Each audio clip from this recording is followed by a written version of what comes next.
श्रीमान, उद्योग और व्यापार के मामले में भारतवर्ष में बहुत समय से बराबर एक असंतुलन चला आ रहा था और इस देश में इस बात की आवश्यकता अनुभव की जा रही थी कि देश की जो आर्थिक गतिविधि है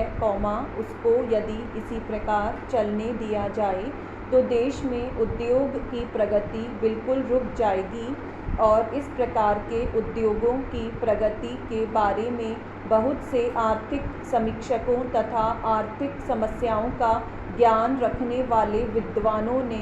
समय समय पर अपने विचार प्रकट किए और बहुत से लोगों ने इसमें महत्व पर और व्यवहारिक पहलू पर नीति और सिद्धांत के रूप में विवेचन किया।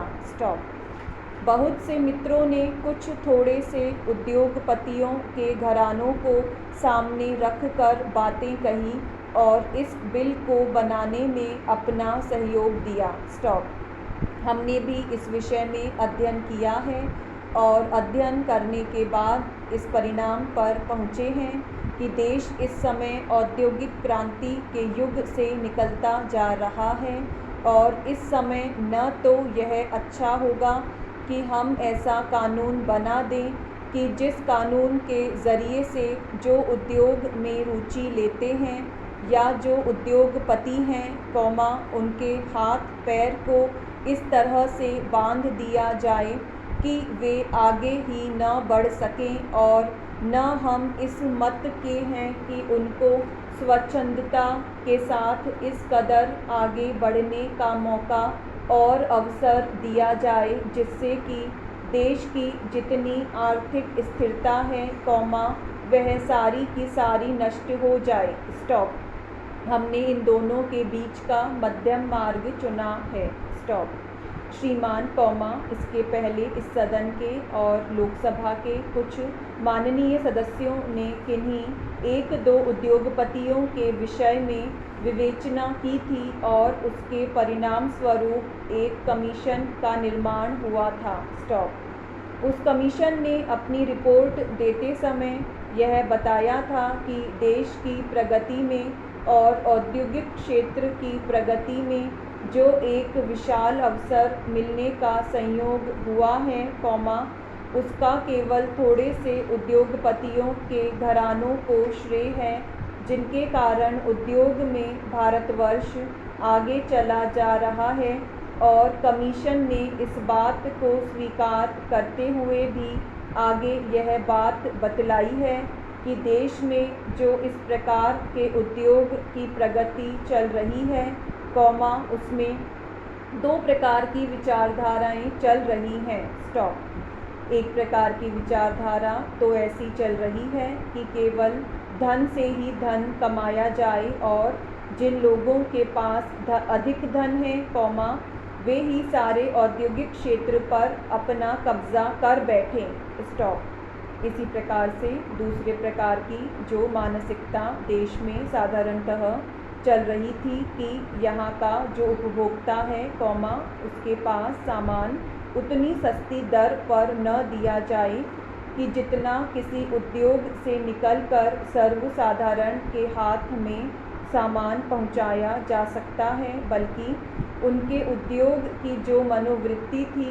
वह मनोवृत्ति एकाधिकार की थी। उस एकाधिकार को अगर आगे भी इसी तरह से रखा गया तो निश्चित रूप से यह उद्योग सर्वसाधारण के लिए नहीं होगा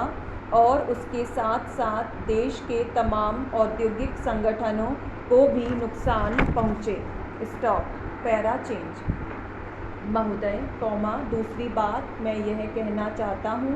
कि इसमें एक सबसे बड़ी खतरनाक बात कही गई है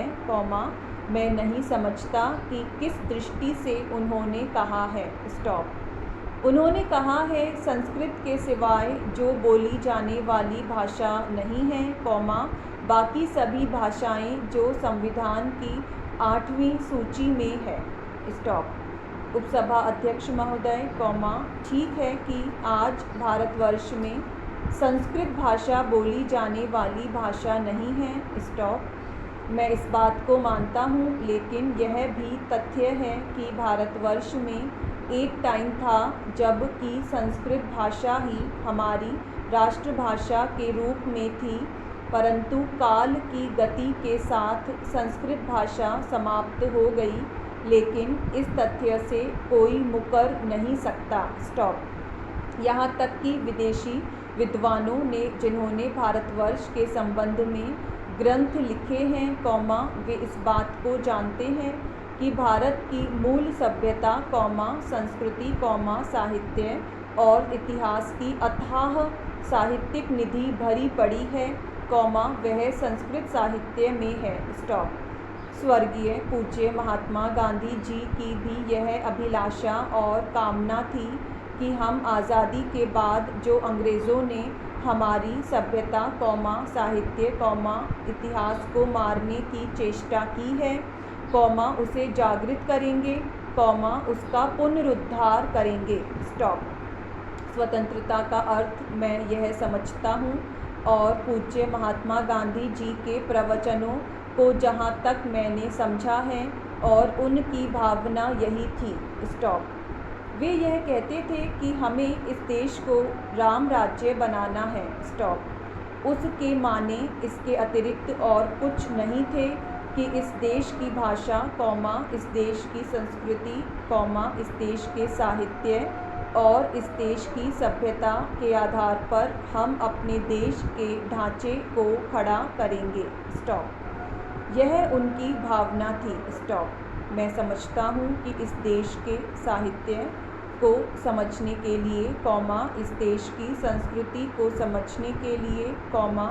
इस देश के इतिहास को समझने के लिए हम इस तथ्य की उपेक्षा नहीं कर सकते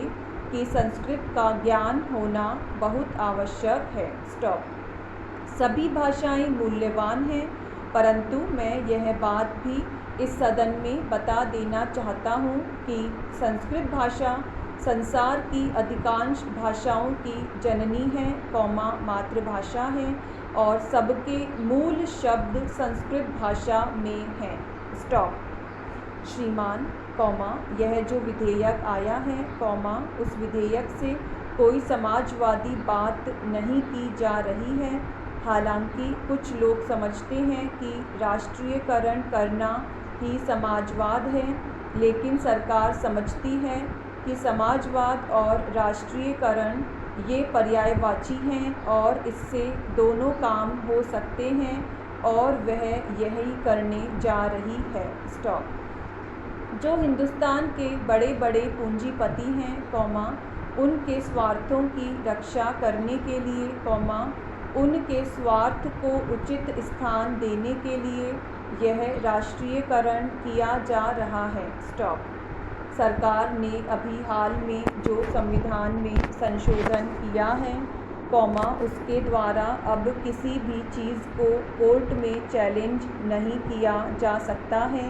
और इस तरह से सरकार ने कोर्ट के भी दरवाज़े बंद कर दिए हैं।